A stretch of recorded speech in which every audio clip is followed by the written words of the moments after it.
The ఎస్పోర్ news టీవీకి స్వాగతం.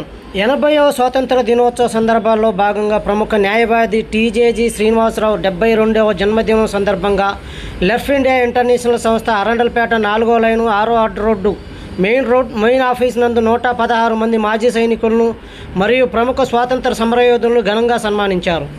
August 15 ఉదయం 8 గంటల నుంచి మధ్యాహ్నం 1 గంట వరకు వచ్చిన అతిథులకు, మాజీ సైనికులకు, స్వాతంత్ర సమరయోధులకు సత్కారాలు చేయడం జరిగింది. ఈ కార్యక్రమంలో బంధువులు, మిత్రులు, శ్రేయోభిలాషులు, ఆత్మీయులు పాల్గొని విజయవంతం చేశారు.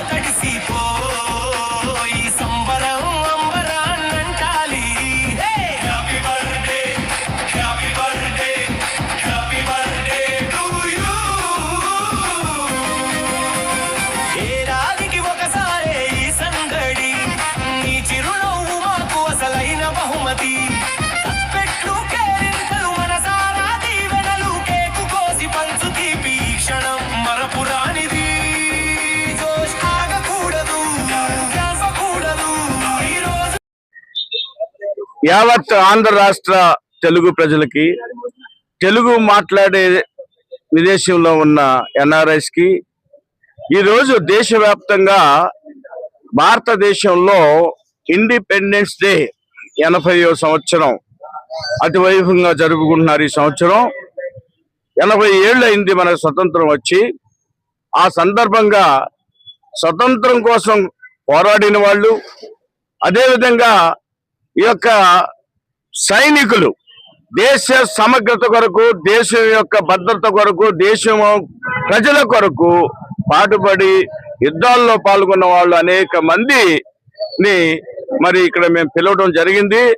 తర్వాత 116 మంది సైనికులు ఎవరైతే యుద్ధంలో పార్టిసిపేట్ చేశారో, కార్గిల్ యుద్ధం మరి మీరు ప్రతి యుద్ధంలో పాల్గొన్న ప్రతి వారికి మెడల్స్ సంపాదించిన వాళ్ళకి వాడు మెడల్స్ తో పాటు ఇక్కడికి వచ్చారు. మరి అందరూ ప్రత్యక్షంగా చూశారు. వారందరినీ కూడా మనం గౌరవించాం. ఎందుకంటే వాళ్ళు దేశం కోసం వాళ్ళ ప్రాణాలను కూడా లెక్క చేయకోకుండా దేశం యొక్క దీని కొరకు వెళ్ళిన వాళ్ళ కుటుంబం కోసం కష్టపడిన వాళ్ళు కాదు, తల్లిదండ్రుల కోసం కష్టపడిన కాదు, ఆస్తుల కోసం కష్టపడిన వాళ్ళు కాదు. మన కోసం, మన భద్రత కోసం, మన దేశ రక్షణ కోసం వాళ్ళు అహర్నిశలు శ్రమ చేసి ఎంతో పాటుపడి ఆ యొక్క సరిహద్దుల్లో మరి తినక అక్కడ ఉన్న క్లైమేట్ ని తట్టుకొని అన్ని రకాలుగా బాధలు పడి మన దేశాన్ని కాపాడిన వారిని ఈ రోజు స్వతంత్ర దినోత్సవం సందర్భంగా వాళ్ళందరినీ గౌరవించుకోవడానికి మాకు మంచి అవకాశం దొరికింది. ఆంధ్ర రాష్ట్రంలో అనేక ప్రాంతాల నుంచి సైనికులు వచ్చారు ఇక్కడికి. వాళ్ళందరూ కూడా తృప్తిగా ఈ ప్రోగ్రామ్ ని బాగా ఎంజాయ్ చేసి వెళ్ళటం అనేది జరిగింది. అదేవిధంగా ఇక నుంచి కూడా మేము సైనికులకు ఒకటే విజ్ఞప్తి చేశాం.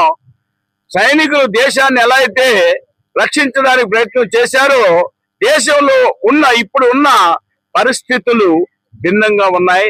అందుకని అంతర్గతం కూడా